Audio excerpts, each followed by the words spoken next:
Luke Skywalker is yelling no, and there's this beautiful music in the background, and they start to fight, and also it's just so deep because damn, it's like a father and a son fighting. So if you think also about the family stuff, it's just so deep because I mean, when I was a kid, I was thinking about like just sci-fi and the guy with a mask. But now, I mean, I see it like 2 weeks ago again, this scene, and he's fighting his father. And I mean, like the father who is also evil, who is normal. But You get like a new perspective on it when you're older. Like, that's true. And I think it speaks to, this is why I like mythological movies, because I think they speak to some kind of deep psychological truth, some like archetypal way that we interpret reality, and that our mind is set up to understand the world, and like in a symbolic way. And so like this guy is like, the story has meaning on different levels. Like this guy is literally like fighting his father, but then on a symbolic level, the young Luke Skywalker representing the resistance to this evil tyrannical order, fighting Darth Vader, who represents the political order turned evil, turned tyrannical.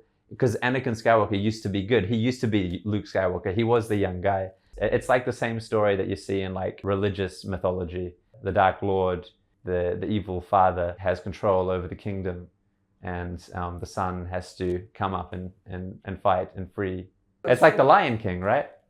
The dad, he's not evil in the Lion. Yeah, but there's the good dad, and then there's kind of like his brother. So it's not literally the dad; he's the uncle. Okay, the uncle who is evil. Okay, I got the point.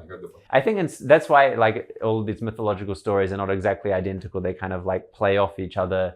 They have different versions of the same sort of like pattern. It's like the older generation that has turned evil, that has given birth and raised the younger generation. And in Star Wars, it's literally his father, which I think is very interesting, because you think about it, like everyone has that dark side of them, that, you know, everyone is like Anakin Skywalker and has that Darth Vader within them. That's true. And in that case, the Darth Vader takes over and takes over the world. That's true. But I think it's called like the journey of the hero. Some stuff. Hero's journey, that's what it's like. The way I understand it, George Lucas, when he wrote that original movie, he was reading about the hero's journey. Joseph Campbell, who's like I guess you'd call him a researcher, or a psychological researcher, or a mythological researcher, who like studied all of these like ancient stories and wrote this book, The Hero of Many Faces, or maybe it was really literally called The Hero's Journey. I don't know. The Hero with 1,000 Faces, something like that. Anyway, George Lucas read that and he was like, okay, I'm going to write a story based on this. And then he made like a lot of money.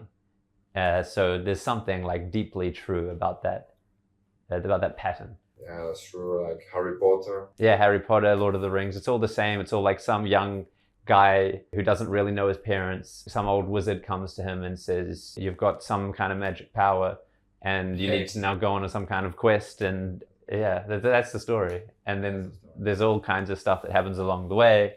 And he of course has some kind of special connection to the ultimate evil. Like Frodo has like the ring, which is like connecting him to Sauron and making him do weird stuff sometimes. And then you have Harry Potter, who's got like the scar on his head, and he's obviously got this connection to Voldemort. And then you've got Luke and Darth Vader. Yeah, Darth Vader.